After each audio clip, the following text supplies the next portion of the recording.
ਵੀ ਅਗਰ ਕਿਸੇ ਨੂੰ ਕਹੀਏ ਨਾ ਵੀ ਇਹ ਕੱਪੜੇ ਸੜੇ ਨੇ ਜਨਾਬ ਤੇ ਕਿਸੇ ਮੰਨਣਾ ਕੋ ਨਹੀਂ। ਇਹ ਕਿ ਪਰਸ ਦਿਖਾਏਂਗੇ ਬੇਟਾ। ਅੱਛਾ, ਕਿਸੇ ਮੰਨਣਾ ਕੋ ਨਹੀਂ ਵੀ ਘਰ 'ਚ ਐਵੇਂ ਅੱਗ ਲੱਗਦੀ है। लोग ये ਕਹਿਣਗੇ ਤੁਹਾਡੀ ਕੋਈ ਨੋ ਤੁਹਾਡਾ ਕੋਈ ਪੁੱਤਰ ਜਾਂ ਕੰਮ करता है, लेकिन मैं तो देखा सारे घर दे परेशान। ये देखें कंडीशन क्या बनी है। घर में पहनने के लिए अब इनके पास कपड़े नहीं, और कपड़े बचे कौन से हैं। इन्होंने एक टेक्निकल फार्मूला इन्होंने भी ढूंढा कि आग डेली लग जाती है। कपड़े जो इनके पहनने वाले थे रोज़ाना वो टप में रख देते थे आप ਗਿੱਲੇ ਪਾਣੀ ਦੇ गिले पानी च। ਇਹ ਤਰੀਕਾ ਕਿਹਨੇ ਦੱਸਿਆ? ਅੱਲਾ ਨੇ ਜੀ। ਅੱਲਾ ਨੇ ਕਿਹਾ ਕਿ ਤੁਸੀਂ ਇੰਜ ਕਰਿਆ ਕਰੋ ਕਿ ਤੁਸੀਂ ਨਾ ਪਾਣੀ ਦੇ ਇੱਕ ਭਰ ਕੇ ਨਾ ਟੱਪ ਉਹਦੇ ਵਿੱਚ ਸਾਰੇ ਕੱਪੜੇ ਭਿਓ ਦਿਓ। ਭਿਓ ਦਿਓ ਤਾਂ ਕਿ ਟੈਨਸ਼ਨ ਨਾ ਹੋਵੇ। ਇਹ ਮੈਂ ਵੇਖ ਕੇ ਤੇ ਮੈਂ ਬੜਾ ਅਫਸੋਸ ਕਰਨਾ ਪਿਆ ਵੀ ਘਰ 'ਚ ਸ਼ਾਦੀ ਤੇ ਮੈਂ ਬੱਚਿਆਂ ਨੂੰ ਸਵਾ ਕੇ ਦਿੱਤੇ ਜੀ। ਤੇ ਘਰ 'ਚ ਕੱਪੜੇ ਕਿਉਂ ਨਹੀਂ ਪਹਿਨ ਵਾਲੇ। ਅੱਜ ਕੀ ਤਰੀਕ ਹੈ? 12 ਜੀ। ਅੱਜ 12 ਅਕਤੂਬਰ ਹੈ। ਕੀ ਹੈ?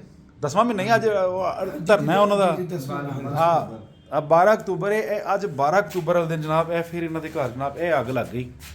ਇਹ ਥੱਲੇ ਇਹ ਰਾਖ ਹਲੇ ਨਜ਼ਰ ਆ ਰਹੀ ਹੈ।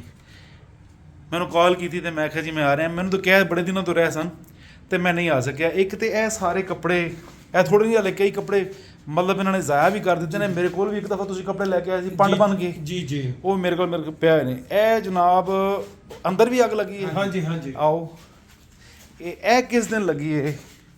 ਹੁਣ ਕੋਈ ਦੇਖੇਗਾ ਤੇ ਉਹ ਆਖੇਗਾ ਵੀ ਇਹਨਾਂ ਦੇ ਘਰ 'ਚੋਂ ਕਿਸੇ ਨੇ ਖੁਦ ਹੀ ਅੱਗ ਲਾਤੀ ਹੈ। ਐਵੇਂ ਨਹੀਂ ਹੋ ਸਕਦਾ। ਗੱਦਾ ਚੁੱਕਣਾ ਬੇਟੇ ਥੋੜ੍ਹਾ ਜਿਹਾ। ਇਹ ਗੱਦਾ ਚੁੱਕਣਾ। ਆਹ ਐਂ ਵਿਖਾ। ਇਹ ਹੁਣ ਇਹ ਅੱਗ ਲੱਗੀ ਹੈ। ਇਹ ਵੀ ਜਲ ਗਈ। ਉਸ ਤੋਂ ਬਾਅਦ ਥੱਲੇ ਵੀ ਕੋਈ ਨਿਜ਼ਾਮ ਖਰਾਬ ਹੋਇਆ। ਇਹ ਜਨਾਬ ਇਹਨਾਂ ਨੂੰ ਕਹਿੰਦੇ ਨੇ ਇਹ ਤਾਂ ਸਾਨੂੰ ਪਤਾ ਹੀ ਨਹੀਂ ਲੱਗਾ ਵੀ ਅੱਗ ਲੱਗੀ ਹੈ ਜਾਂ ਨਹੀਂ ਲੱਗੀ। ਇਹ ਤੇ ਲੱਗ ਕੇ ਤੇ ਆਪੇ ਬੁੱਝ ਗਈ ਹੈ। ਜ਼ਿਆਦਾ ਮਾਮਲਾ ਇਸ ਰੂਮ ਵਿੱਚ ਹੀ ਹੁੰਦਾ। ਥੱਲੇ ਇਸ ਤੋਂ ਥੱਲੇ ਸੀ। ਇਸ ਤੋਂ ਥੱਲੇ ਜਿੱਥੇ ਅੰਮੀ ਦੀ ਪਹਿਲਾਂ ਅੰਮੀ ਤੇ ਜ਼ਿਆਦਾ ਹੁੰਦਾ। ਅੰਮੀ ਤੇ ਜ਼ਿਆਦਾ ਹੁੰਦਾ ਹੈ। ਯਾਨੀ ਇਹ ਹੁਣ ਇਹਨਾਂ ਕੋਲ ਕੱਪੜੇ ਪਹਿਨਣ ਵਾਸਤੇ ਕੋਈ ਇੱਕ ਸੂਟ ਹੀ ਰਹਿ ਗਿਆ। ਇਸ ਤੋਂ ਇਲਾਵਾ ਕੋਈ ਚੱਕਰ ਨਹੀਂ ਹੈ। ਬਚੇ ਹੋਏ ਨੇ ਜਿਹੜੇ ਤੁਸੀਂ ਪਾਣੀ 'ਚ ਭਿਗੋ ਕੇ ਰੱਖੇ ਨੇ। ਅੱਛਾ ਇਕਬਾਲ ਭਾਈ, ਤੁਹਾਨੂੰ ਅਕਸਰ ਬੰਦੇ ਕਹਿੰਦੇ ਹੋਣਗੇ ਯਾਰ ਇੱਕ ਘਰ ਚਲਾਉਂਦਾ ਹੈ। ਇਹ ਜਿਹੀਆਂ ਗੱਲਾਂ ਹੁੰਦੀਆਂ ਨੇ ਫੈਮਿਲੀ 'ਚ ਗੱਲਾਂ ਹੁੰਦੀਆਂ ਨੇ। ਯਾਰ ਪੁੱਤਰ ਕੌਣ ਆਪਣੇ ਘਰ ਅੱਗ ਲਾ ਸਕਦਾ ਹੈ? ਕੋਈ ਵੀ ਨਹੀਂ ਜੀ। ਕੋਈ ਲਾ ਸਕਦਾ ਹੈ? ਮੈਂ ਇੱਕ ਬੇਟੀ 'ਚ ਹਾਜ਼ਰੀ ਕੀਤੀ ਸੀ ਤਾਂ ਸਾਰਾ ਤੁਹਾਡੇ ਸਾਹਮਣੇ ਉਹਨੇ ਦੱਸ ਦਿੱਤਾ ਜੀ ਫਲਾਂ ਇਸ ਤਰ੍ਹਾਂ ਮਾਮਲੇ ਨੇ। ਅੱਗੇ ਸਾਰੇ ਨਿਜ਼ਾਮ ਜਾਦੂ ਦੇ ਨੇ, ਭਾਵੇਂ ਕੋਈ ਮੰਨੇ ਤੇ ਭਾਵੇਂ ਨਾ ਮੰਨੇ। ਬਿਲਕੁਲ ਬਿਲਕੁਲ। ਇਹ ਕਨਫਰਮ ਹੈ ਵੀ ਕੋਈ ਤੰਗ ਕਰ ਰਿਹਾ। ਤੁਹਾਡੇ ਘਰ 'ਚ ਕੋਈ ਐਸਾ ਫਰਦ ਨਹੀਂ ਗਾ ਜਿਹੜਾ ਇਹ ਜਿਹਾ ਕਸੂਰ ਕਰੇ।